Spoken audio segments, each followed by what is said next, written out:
Hello, and welcome everyone to the first town hall session of APrIGF. Welcome everyone back from yesterday. We had a full day of sessions, 6 really exciting sessions on all kinds of things.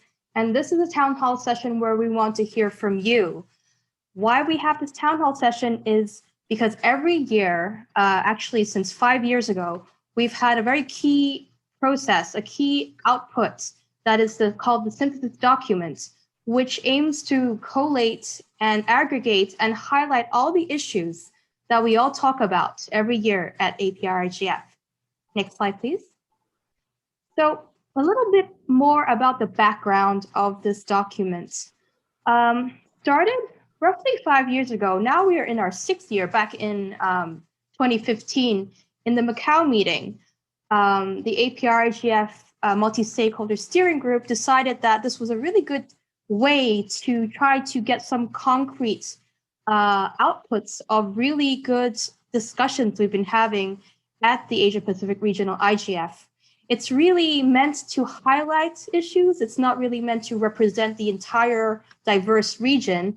But since, 6 years ago now, we've actually inspired some other national and also regional initiatives to take on this very interesting process as well. They have their own process to document their outputs, and the synthesis document is our process. Next slide, please.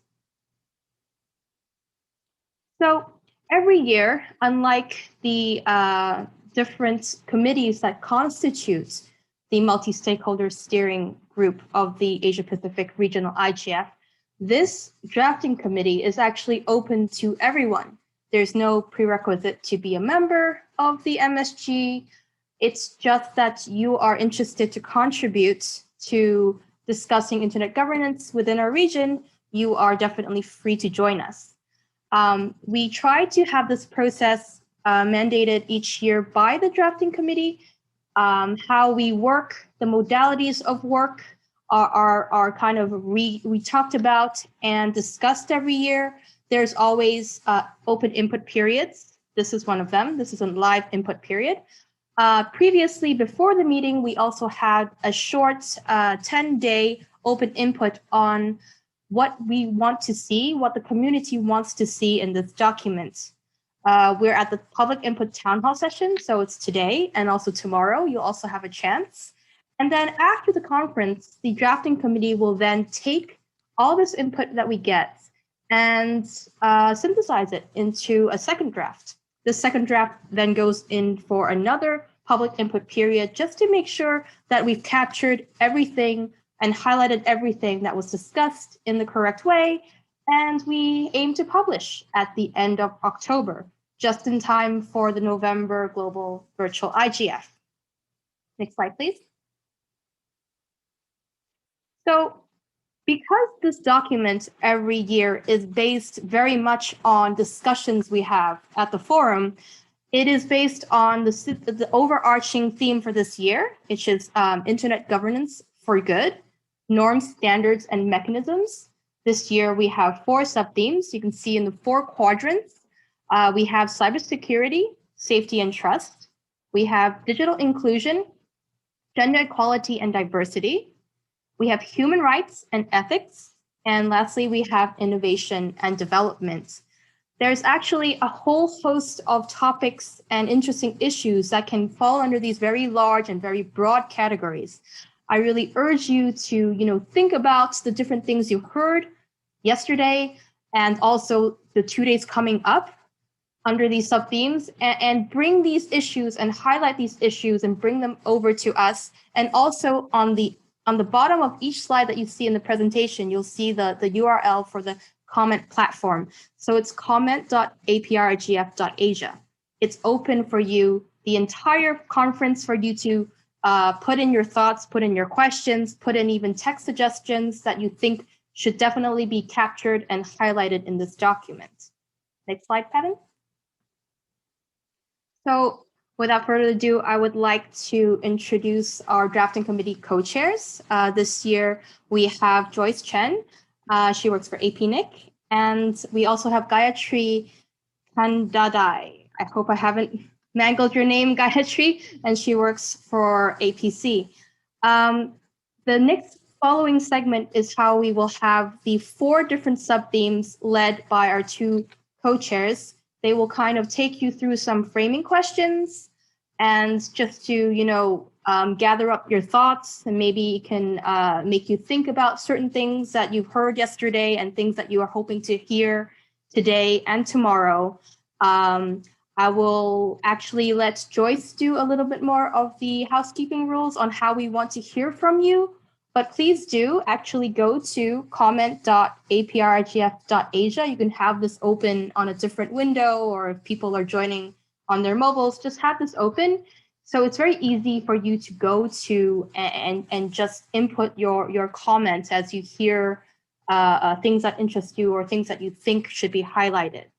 So without further ado, I'd like to pass the floor to one of our co-chairs, Joyce Chen. The floor is yours. Thanks very much, Jennifer, and welcome to everyone to the virtual town hall session. It's the first time we are doing this virtually. I'm very excited to see we have quite a number of participants. I think 73 in total.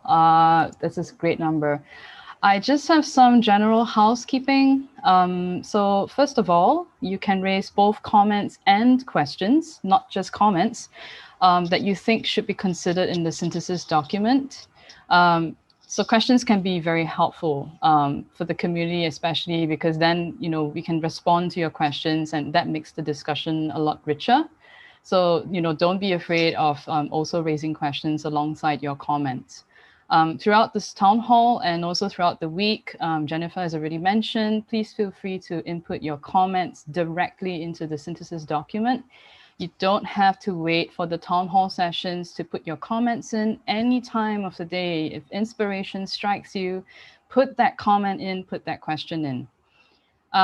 Try and keep your comments within the scope of this APrIGF. So meaning try and focus more on what has been discussed and what will be discussed in the APrIGF sessions.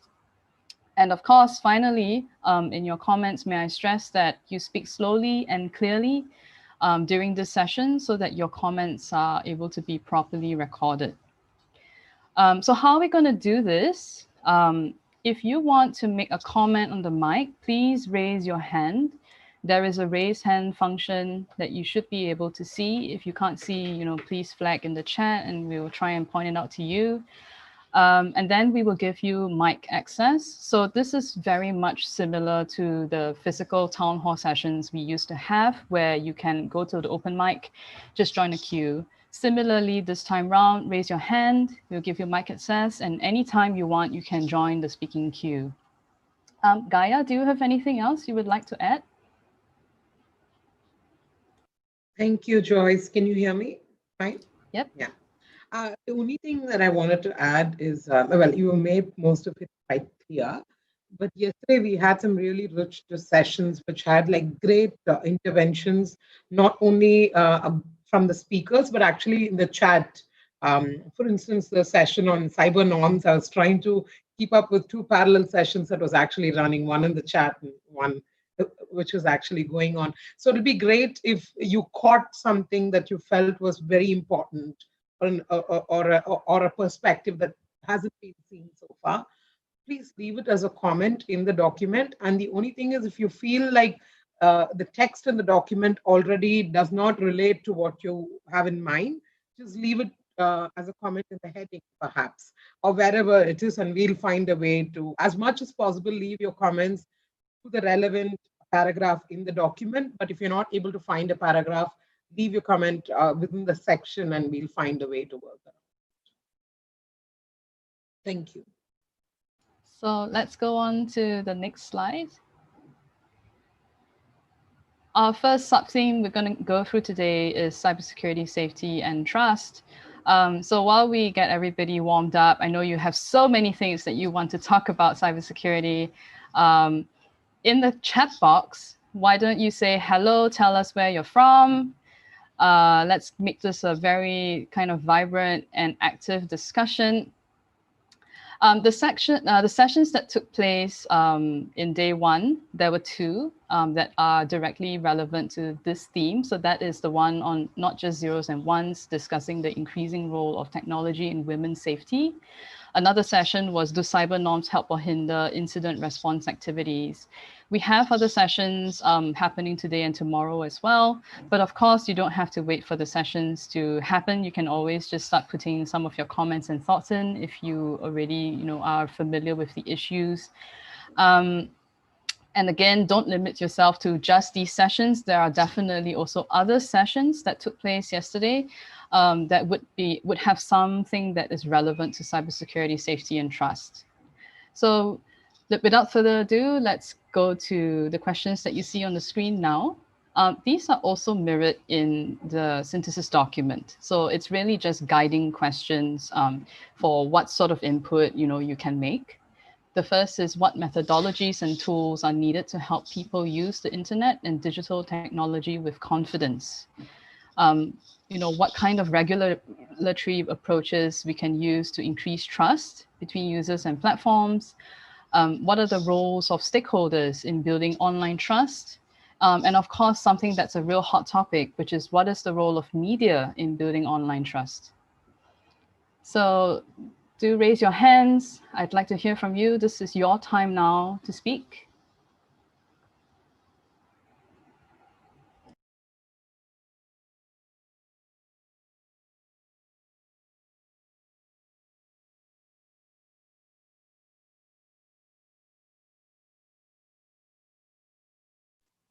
So I see actually a really vibrant discussion in chats.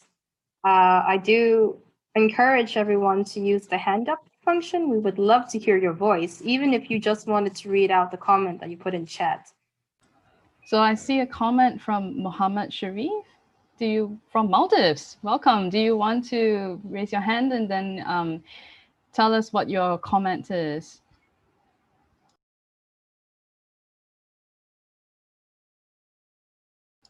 Are you able to hear? It says audio is not reaching one of the... Are we good?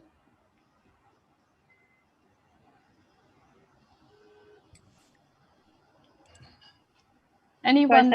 Audio is fine. Okay, great. So Mohammed Sharif, please go ahead. Thank you for being the first person to take the mic. Good morning from the Maldives. Yeah, well, thank you for the opportunity, in fact, to be a fellow at this very interesting forum. This is my first regional forum. In fact, last year was my first international forum, and so I'm very excited to be here. And I've been going through the synthesis document, and one of the things we would like to really say is, when we talk about cybersecurity, we would like to see a bottom-up approach happening from the grassroots, because ultimately the weakest link when it comes to cybersecurity are the individuals.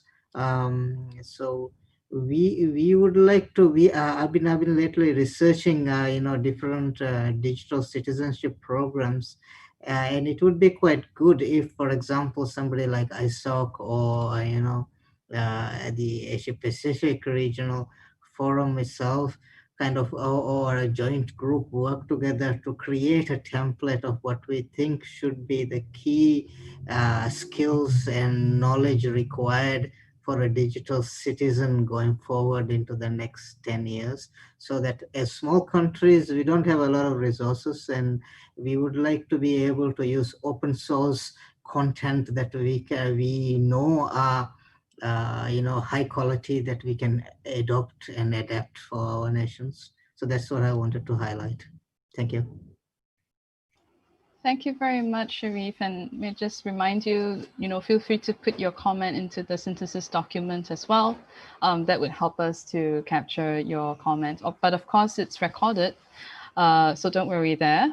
Anybody would like to respond to Sharif's point about digital citizenship? I think that's a concept that is worth exploring. Certainly something that should come up during discussions when we talk about, for example, the roles of stakeholders as well as what users can do as a digital citizen. Would anybody like to respond or make a similar point? Or if you wish to, you can make another point yourself.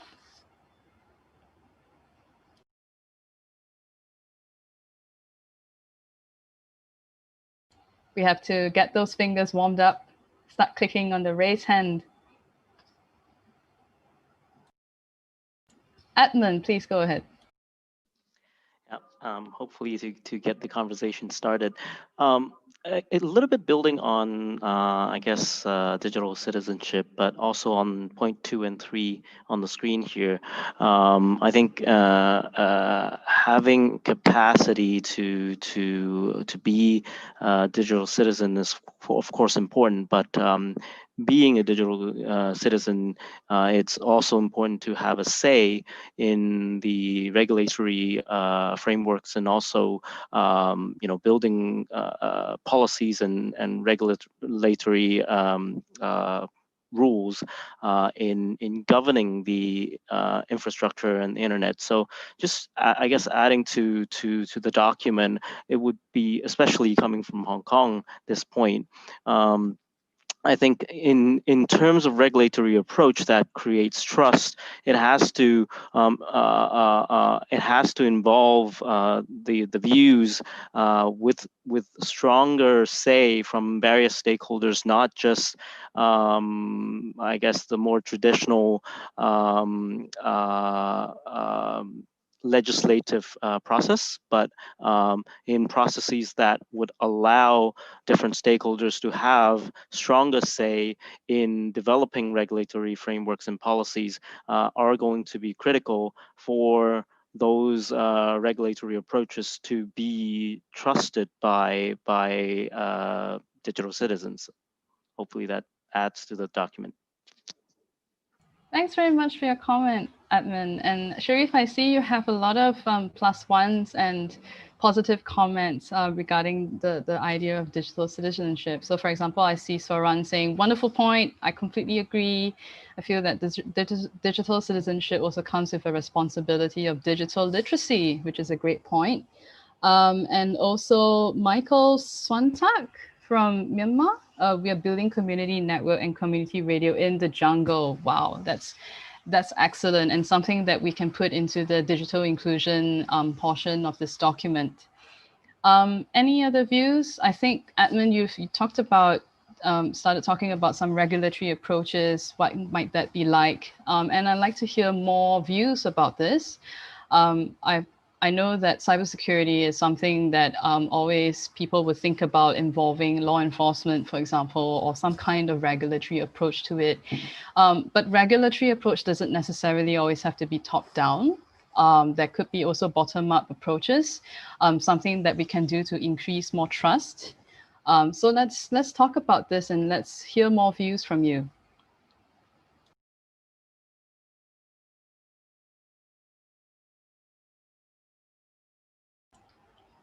Again, the raise hand button is getting a bit cold. And in the meantime, I'll read out Gaia's comment, which is we should also talk about digital citizenship from the perspective of individuals having rights and responsibilities. Excellent point, Gaia. Felix, please go ahead. Very good morning. I'm Felix from South India, Chennai. I'm working as a faculty. My point is, when it comes to media, building a trust, it takes a lot of time and group work and peer motivation to build trust through media, especially through traditional electronic media. They are focusing more on entertainment and business perspective. When it comes to the general good of the society, now the media houses are being owned by or with political perspectives. Most of the newses are polarized, and in that sense, the students or the general public, they need to have the media literacy, the information literacy, and the digital literacy in this 21st century to enable them to identify which is false news, which is polarized news, which is which content is neutral. So in that sense, the unbiased content is not being addressed through media, because of which the lack of trust is being built. And this needs to be addressed, especially for the young generations who need to be developed with the 21st century skills to enable them with the media literacy, information literacy, and the general digital literacy. Thank you very much. Thank you very much, Felix. You made some very good points about the role of media, and also we hear a lot about misinformation, fake news. I have Manju and then Ananda on the queue. I'm mindful of time as well, so let's end the queue after Ananda. Manju, please. Thank you. This is Manju from Taiwan. Sorry about my messy background. I think one of the thing we should address, or we should emphasize, is the collaboration between different stakeholders too, because we're all only talking about like what are the rules and how to get them involved. But once everyone is involved, it's very important that we get everybody's hands on the deck and we're working together. Because take one aspect of cybersecurity, for example, in Taiwan, when I talk with TW CERT people, so they're like the center of cyber incident report, they're complaining a lot about people don't want to report because they don't feel like it's gonna help them. So it's actually very important that we all share the information so that we're all like protect from the harm. So I think we should really emphasize that the importance of decreasing the silos and bridging the gap between different stakeholders. Thank you. Thank you very much, Manju. And I really love that you talked about this, talking about collaboration and cooperation when it comes especially to cybersecurity, safety, and trust. I think I was in one of the sessions yesterday talking about cyber norms, and we did hear about how the CERTs, they work closely together in their network, and how this is so critical for work to be done, especially in this area, having all hands on deck, as you said. Excellent point. Ananda? Am I audible? Yes, go ahead. So this is Ananda from Nepal, for the record. And I would like to add my point that while we are talking about role of stakeholders in building online trust, I think there are two factors to be mentioned. One is the human factor and another is the technology factor. It is always like while technology is securing systems and building online trust, there might be a human factor that is affecting, because we don't trust some people, because people with the authority to have access to our data might not be trustable, or governments at some points government are not being trusted. And we have heard about the stories of surveillance and all the digital rights increasing in South Asia and Asia Pacific. I think we should put these two things in two baskets and see from different perspectives. Thank you. Thank you very much, Ananda. And you raised a very good point about, the role of government, the role of stakeholders, how exactly it is we're building trust. How are we able to begin building this sort of idea of trusting the different stakeholders? I will allow just one more speaker, which is Ik Chan Chin. So sorry for mispronouncing your name. And also I see there's very, very vibrant chat going on in the chat box. So kudos to you guys. Good job. Ik Chan, I'll pass the floor back to you. Yes. Yeah, I think my question is that besides this empowerment of the users, I think the other things I'm a bit worried about the power of those big platforms, for example, like Facebook, because we know that the Facebook has changed their regulatory approach basically they are using self-regulation, just like we talk about the regulation, how do they regulate themselves? But still, I found that the lack of the transparency, for example, how do they, monitor certain content and remove content, or even identify some account as unauthentic accounts. So this kind of the procedure seems untransparent to me, because I had some interview with other journalists as well. So they always say we need to trust those big companies, but how? There's accountability issue. I think we need to address those issues quite urgently, because like those platforms very powerful, Twitter and Facebook, even WeChat, these things. I think if we can pay more attention to this as well, how can we really hold those big platforms accountable? Yeah. Thank you, Chen. And I like that point about, how can we hold people accountable, not just the big platforms, but the different stakeholders as well. What is the line of accountability and transparency, that we should be asking for? Excellent point. Okay, thank you. Thank you so much. Jen, I see there's so much discussion going on right now in the chat. Would you like to just read a couple of choice comments? Let us know what's going on before I pass the time to Gaia. Sure, thanks, Joyce. Wow, the chat is really going fast and furious. I mean, I feel like we should have more time for this town hall session already. There was a nice comment that we saw a little bit earlier from Ashirwad Tripathi. It's a question about digital citizenship. Does digital citizen include internally displaced and refugees? What are the challenges we face and how to overcome it? And I also see quite a few comments and chat about, media, social media. There can be fake accounts on social media where the media can be, either state-owned or state media organizations that are state-influenced, and which ones that are just state-funded.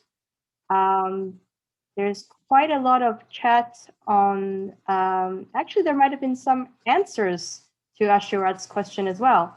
I don't know if anybody wants to take this on, but I think I can also pass it right back to you, Joyce, or hand off to Gaia.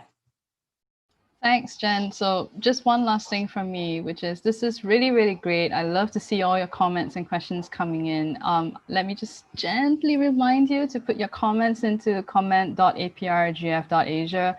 We want to be able to capture your comments in the synthesis document. That's very, very important to us, so we don't lose anything. All right, Gaia, on to you. Thank you, Joyce. I'll wait for the next slide.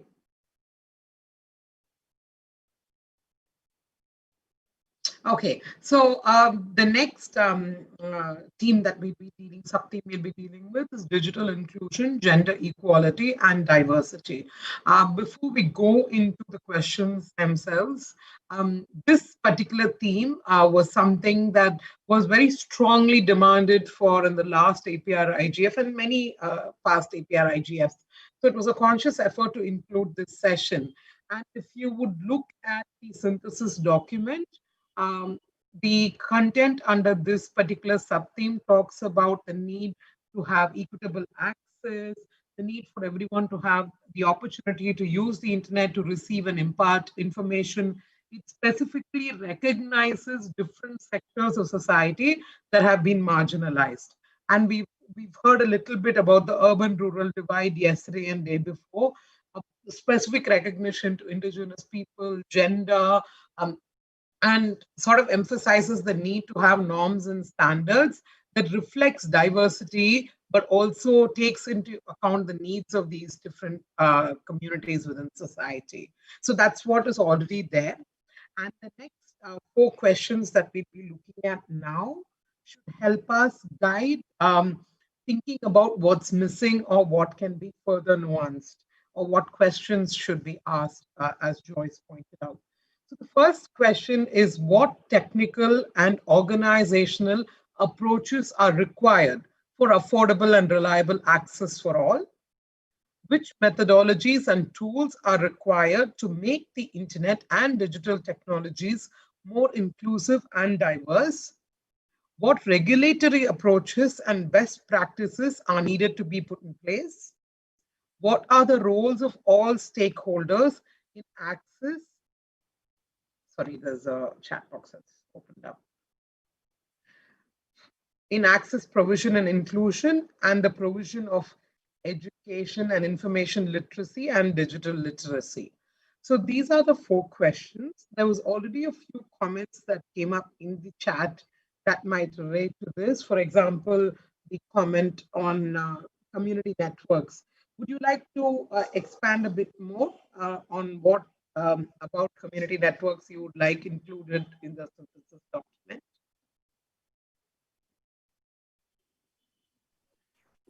Hello, this is Ananda for the record. I think we have seen that half of the population is already connected to the internet, but being said that half of the population still is not connected to the internet and is more difficult to connect because the most unconnected people today lives in the most least developed countries in the world and are hard to reach by the geographic and other hindrances. And being said that community networks are playing a very equitable role to connect the unconnected in the rural areas. And we know that getting connected people by giving them last mile connection is more difficult than previous things because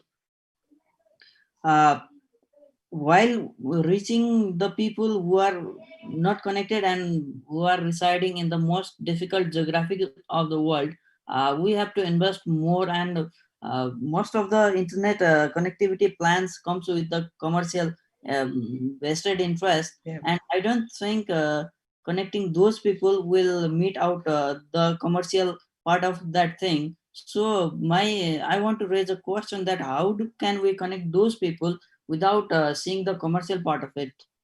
And that might be the role of community networks as well. Thank you, Ananda, and I'm so glad you raised this question because it also came up on day 0. It came up in a couple of discussions yesterday about democratizing ICT infrastructure, about helping communities sort of own their infrastructure so they're not left negotiating with big companies all the time. So that's a very important point, and thank you for raising it. And I think it should go into the synthesis document. I think there was a hand up. Jennifer, can you confirm, was it Amrita or did someone else have their hand up before that? I think there's Amrita and also Elliot in the queue. Okay. Amrita, can you go first and then followed by Elliot? Thanks, Gaia. I think, the COVID actually makes the questions of digital inclusion more critical because people may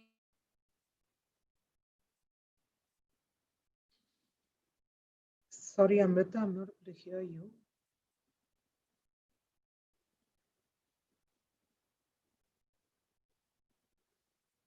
may not know how to use it, may not be.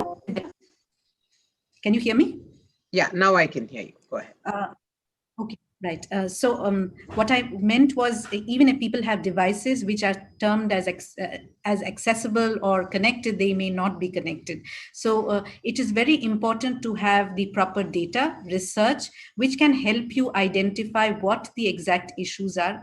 Simultaneously, globally or even in our region or even in nations, there are various steps which are being taken to connect, but it is important that all these best practices come, there is a repository of it so that people can use it. For example, community network may be a way, balloons may be a way, some other hotspots may be a way of connecting. There may be various innovative ways to connect.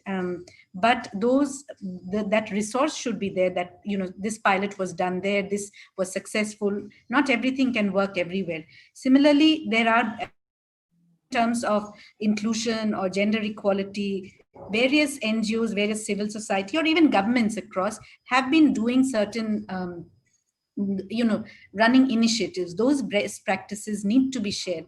There has to be cooperation between governments, nations, and with stakeholders, because it cannot happen in silos. For example, in India, we have we have a fund which the telecom operators collect, which is called the No Fund. It is supposed to connect the rural Indians where commercial telecom providers may not go. However, the implementation of it, or even the planning of it, there are concerns. There is a huge lot of money, but it has not been spent in the right way to, include people, the right kind of people. So those are certain things, I think, when even regulations are being discussed, those things have to be discussed, even from UNICEF or, the UN organizations. They are doing a lot. For example, even now they have something which is to connect all schools and colleges, schools especially, so that, children can get online because of the COVID. So there are things which are happening in silos, but they need to be joined. Mm-hmm.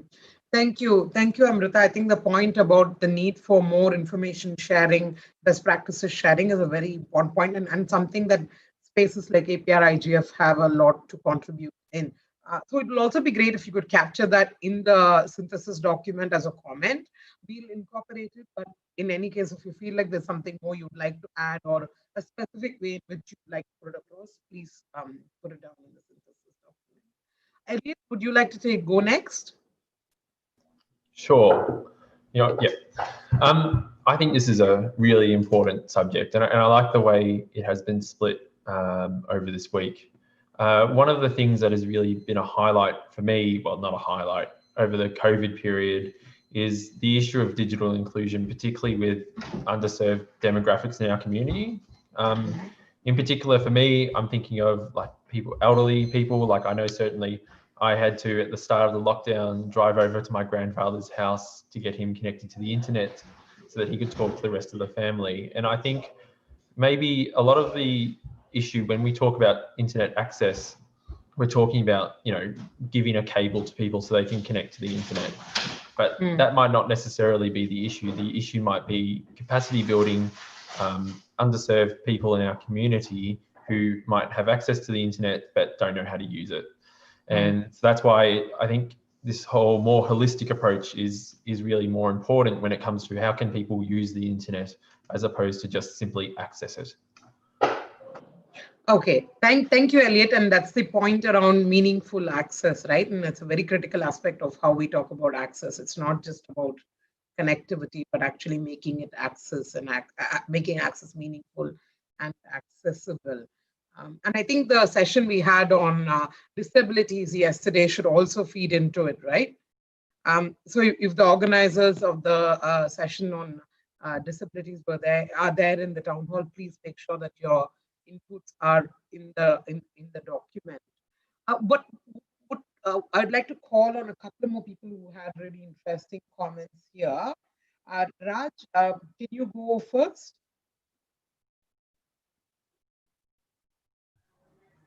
Thanks, Gare. I hope you can all hear me. Yeah. Okay, thanks. So just very quickly, I saw a couple of references to 4G and 3G and 2G in the chat window. But the thing is, and right now people are getting excited by 5G, for instance. But let's, and then there's all these promises that are being made that 5G will revolutionize things. It'll make things so much better, faster, quicker, whatever. Now, the same promises were made when 4G was being introduced by the vendors, and a similar promise was made when 3G was being introduced. So the storyline, the marketing pitch has remained the same. But the problem is that, no matter how fast that speed is between the device and the nearest tower, what that depends on is what the transit capacity is, what the backhaul infrastructure is, how the actual interconnectivity within a country or within a location is set up. Because that will determine how fast an access a person can get, as well what you can do with that connection that you have. The other problem that comes into play is the user experience. Now, we're talking about the unconnected, and want to bring people online. We're talking about rural areas or underserved areas. The fact remains, if you deploy technology, let's say, be it mobile technology or some other form of technology, and you have data caps in place, people will not be able to have the same user experience. Now, you can't compare someone, let's say in Australia or the US or parts of Europe or Singapore or Hong Kong to what someone would get in Laos or someone would get in Myanmar, or well, Myanmar is maybe a different case now, but in parts of Southeast Asia and South Asia. So I think we have to be very careful in how we demarcate the fluff, the marketing fluff that comes with all these technologies that are promised. And unfortunately, governments in particular get swayed by all these things. I mean, if you look at most governments, everyone wants to go 5G, but they haven't even fixed the problems with 3G and 4G yet, right? So there needs to be a bit of, I think I've spoken for too long, so I'll stop here. But we need to keep all these things in mind and be practical for what people actually need and what they can use it for. Thanks. Yeah, thanks, Raj. And I think the point around there is it's not just a question of technical advancement, but actually making it workable, right? So I think that'll be great. And if it's not captured the way you want it to be captured, please take a look at the synthesis document and we can go back and fix that. Ashrafur, I know you've already raised this point a couple of times during yesterday's meetings, but it'll also be good to hear your comments on the speed-related issues between the urban and rural divide. Would you be able to take the floor? Ashrafur, are you still with us? Yeah, I think you hear me, right? Yes. Yeah, it's my pleasure to talk to you again. Yes. So last day, I have already raised these issues. What's the gap between urban and rural areas? Which we talked about the high-speed internet access. Here is the affordability is another vital issue, I think, because of the rural people cannot afford the urban people, whereas we enjoy the 4G data pack, or most of cases it maybe 3G, but urban rural people cannot afford and cannot enjoy this because of the here is mobile data and broadband. Two issues, but mobile data still is very costly, so it's another considerable issues, because we can think like that way in during this pandemic, which is cottage industry boost up highly. Yeah. Even they are doing so much good in their work. So here I have a data. Here is a if I say it about the say about the gender issues, most of the female workers are doing that for the small cottage industry, and they cannot afford some of cases, and some of cases they want to afford trying their level best, but still broadband is also costly in that places. So we can raise this issue, we can collaborate with many other NGOs or from our IGF. I over to you. You can talk about these issues. Thank you, Ashrafur. And the urban-rural divide is something that's come out repeatedly and has a mention in the document. But let's see how to fit in this point around speed as well. And this issue is also kind of echoed by Nicholas, who talked about how in East Malaysia, this person has had to climb to the top of a tree to get the signal to be able to use the internet. And I think those are sort of instances to see how the state has responded, right?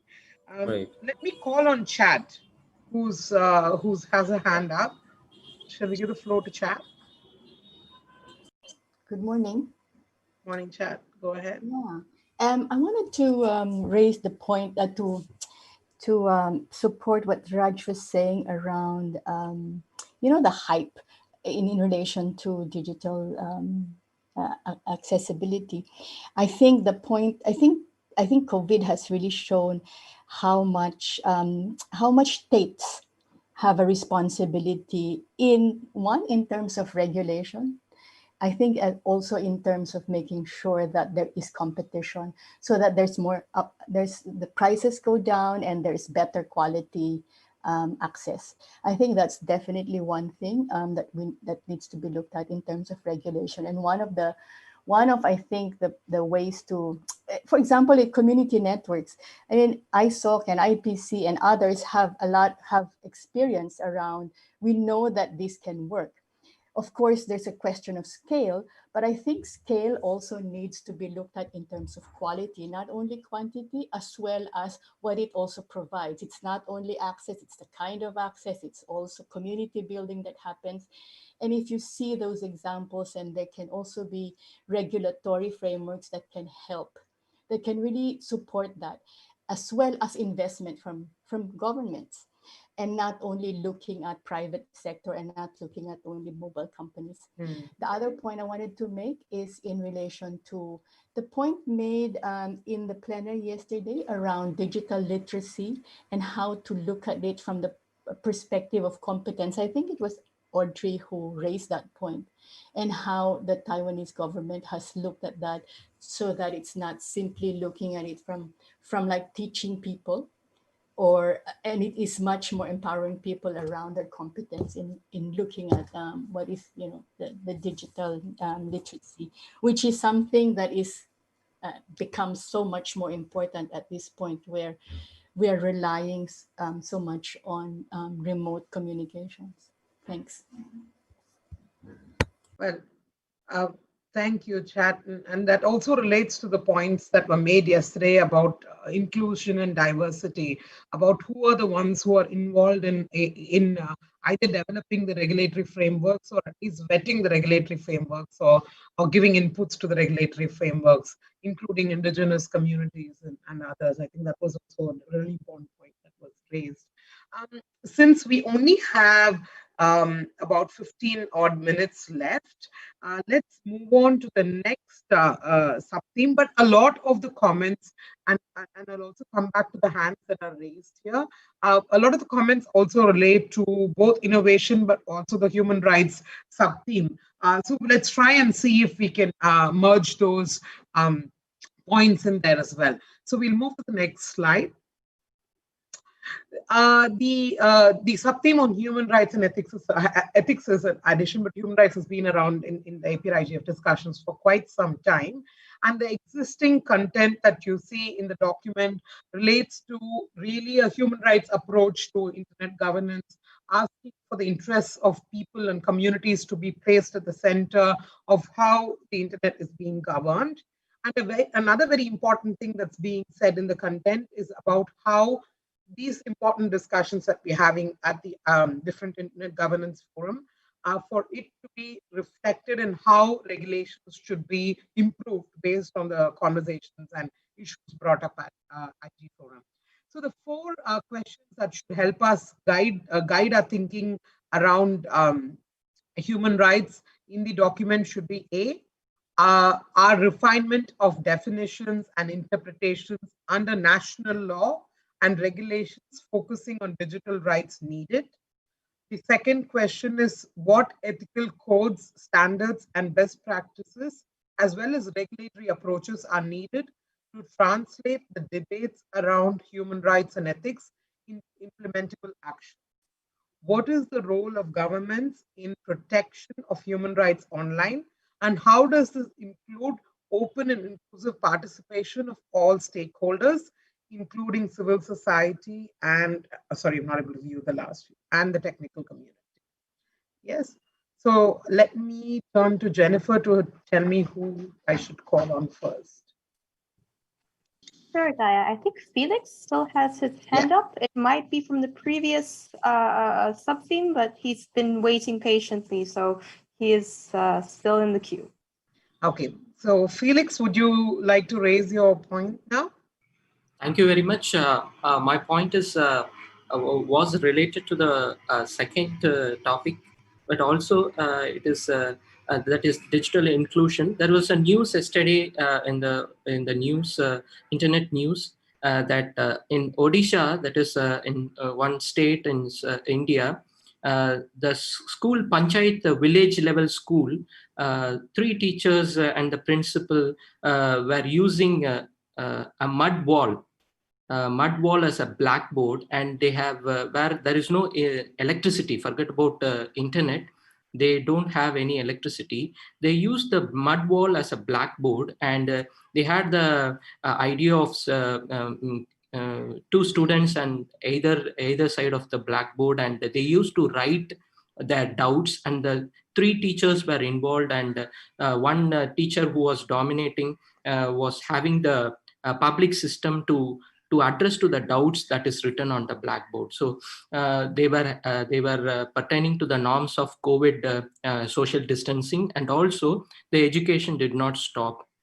So here this news was very fascinating because when we are talking about the digital divide, inclusion, and as well as the rights of people, we need to think in technology wise also in improving the infrastructure like portable transformers, servers, internet exchange points, so that the point which I want to make is here that it is not only we reaching them, and it is they reaching us. So it is like I'm not having this divide that I am in urban, I have the facility of all the urban amenities, but so that is my point. So it is not we reaching them, it is also they reaching us. Thank you.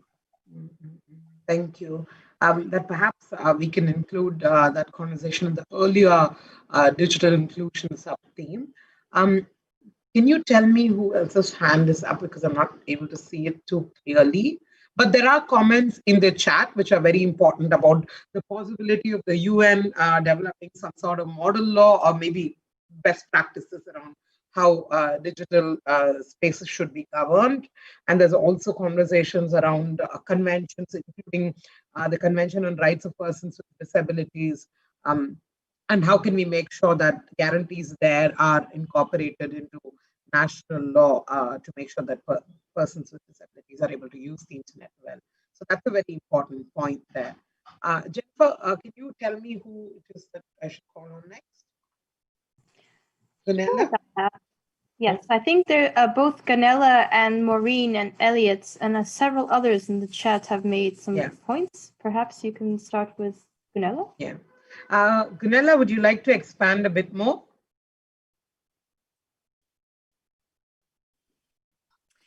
Yes, hello, this is Gunilla Spring for the record. Yes, the UN Convention on the Rights of Persons with Disabilities is a key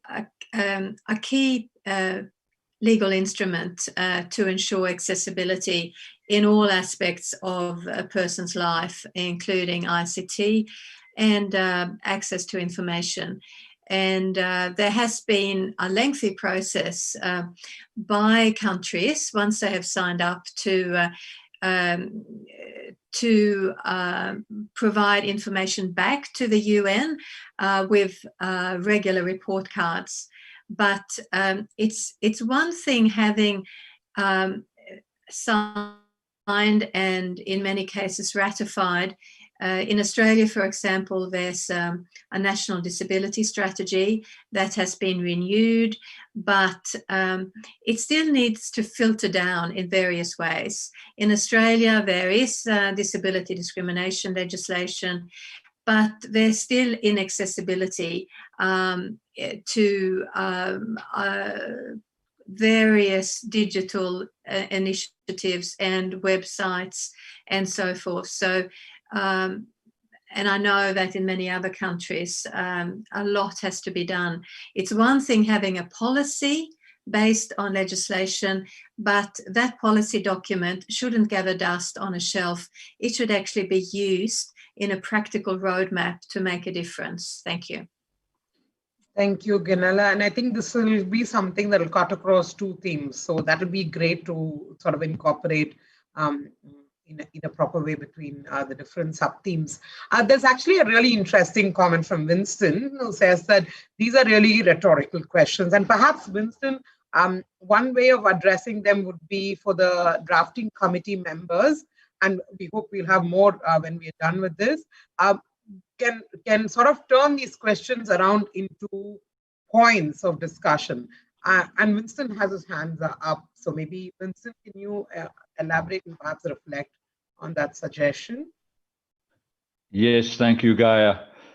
It occurred to me in a blinding flash as listening to these comments and reading the slides on the shared on the screen that we are in fact looking here at formulations which could be the draft agenda of another World Summit on the Information Society. Number 3.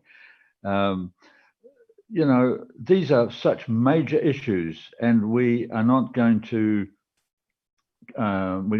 resolve them in this short meeting this afternoon or even this week. What we need is to take them up to a higher level and bring in the results of research of all the sectors involved in the IGF, to talk to governments and get their thinking on policies. And, you know, could we end up with this AGF making a recommendation that goes through to the IGF Secretariat for another World Summit? Could that be one of the outcomes of this meeting? Yeah, that's actually quite interesting. Winston, would you please try and put it down in the document as well, and then based on how the different responses are coming in, perhaps put that forward. Unfortunately, we are out of time, but the chat has been fantastic, and I'm really struggling to keep track of the really important points that are being raised in the chat. So I'm going to hand it back to Jennifer, but please remember to visit the synthesis document and make sure that we've captured your points, or please try and put your points down so that we can find a way to incorporate it. Thank you. This has been a fantastic conversation. Jennifer?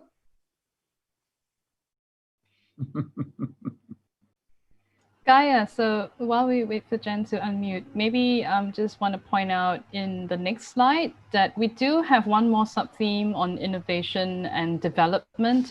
Obviously, we have not forgotten it, but we wanted to hear from as many of you as possible regarding, the previous sub-themes. We didn't want to try and cut anybody off if possible.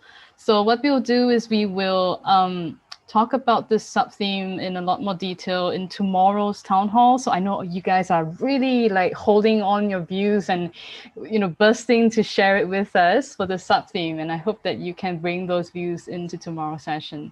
Jen, over to you. Thank you, Joyce. So yes, you actually made the announcement that I really wanted to do. We haven't forgotten the last sub-theme because we didn't really want to cut off the really good inputs that everybody has. Really want to remind everyone that the drafting committee is open for volunteers to come and participate. I see a lot of vibrant comments that I really want to pick out from the chat. Do remember to put it in comment.aprigf.asia. We really want to capture all this discussion and good input that both are from the discussions that you've had in the workshops this year, and also all these ideas that we should refine and highlight in the synthesis document. Remember, the synthesis document is your document, really. When you come out of the forum, this is kind of the output that you can take in your hand. It's tangible, and you can be like, okay, these are the issues that we've discussed this year. So please do remember to put your comments in. I have been asked that I should probably show this slide, which is very interesting. We would like to remind everybody that there is an internet happy hour today after the end of the workshops hosted by the Youth IGF. It's going to be presented by the participants. They want everyone to have fun. I've heard that there's a huge, very interesting and fun agenda being set up for tonight. So please do remember to go. Details are there. And also, please do remember to support the global IGF movement. The fact that you are here at APrIGF really does mean that you all care a lot about internet governance. So please do support the global IGF movements. APrIGF and a lot of other NRIs are made possible with the support from IGFSA. So it's the Internet Governance Forum Support Association. You can go to igfsa.give.asia to show your support.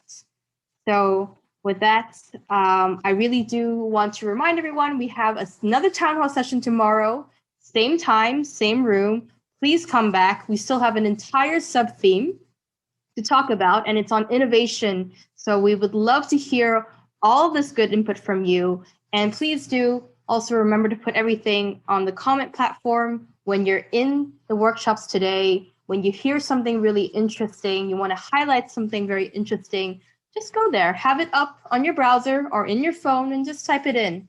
If you have any questions, of course, or if you want to join the drafting committee, do remember to contact us at sec@aprigf.asia. Thank you, everyone.